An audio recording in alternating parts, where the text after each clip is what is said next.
কিনতে নিজের এমোজন দিয়ে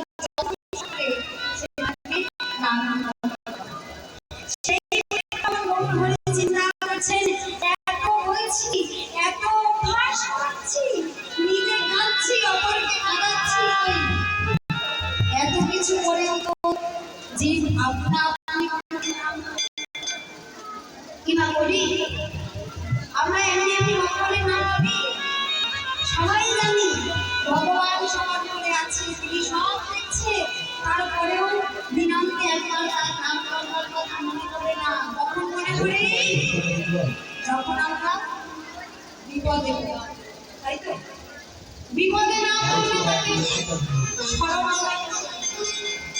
মহাপ্রভু ভাবছে এত যে শেখালাম এত যে কাঁদালাম এত কাঁদলাম লাভটা হলো জীব তো আমায় দেখে একবার জীব তো একবারে ছুটে আমার কাছে আসে না আমি যেমন করে ছুটে জীবের কাছে যাই বিপদ না বুঝলে জীব আমার কাছে তাই আজকে বিপদে ফেলবো এমন বিপদে ফেলবো যে জীব আপনা আপনি নাম নেবে মহাপ্রভু যেই না চিন্তা করলেন আজকে এক অপরূপ তরুণী নৌকার সাহায্য নিলেন একটা নৌকায় করে নবদ্বীপ মহামাত্রী বিদ্যমান সুরধুনী প্রতিভাবনী মা গঙ্গা সেই গঙ্গার উপরেই আরোহণ করলেন মানে নৌকা চালাচ্ছেন আর নৌকা চালাতে চালাতেই সমগ্র নদীবাসীকে ডাকছেন তার সঙ্গে গদাধরের সঙ্গে গদাধরটা বলছে দেখো একা যায়নি সঙ্গে আবার কাকে নিয়েছে গদাধর বলছে কি বলছে প্রিয় গদাধর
সঙ্গে আজকে সবাই মিলে আয়োজিত হয়েছে সবাই যখন এসেছেন আজকে মহাপ্রভু বলছে গদাধর আজকে এমন একটা ব্যবস্থা করতে হবে কি করে আসবে প্রভু আমার তো কাজ আছে সবার রান্না বান্না আছে সংসারে ছোট ছোট ছেলে মেয়ে আছে তাদেরকে মানুষ করবার কত কাজ তারা সবাইকে ডাকলে আসে মহাপ্রভু গদাধরকে শিক্ষা দিয়ে বলছে গদাধর এতকাল কলিযুগের সঙ্গ করলে কলিযুগে ছিলে না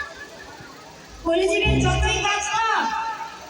যতই তারা ব্যস্ত থাক না কেন যদি কলিযুগের হৃদয়ে একবার লোভ তাহলে কলিজীবকে আর আটকে রাখা যাবে।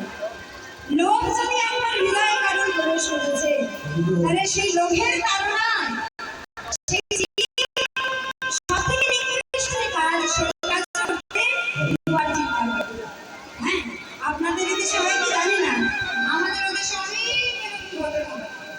নিজের পিতা মাতাকে খুন করে দেয় ছেলে,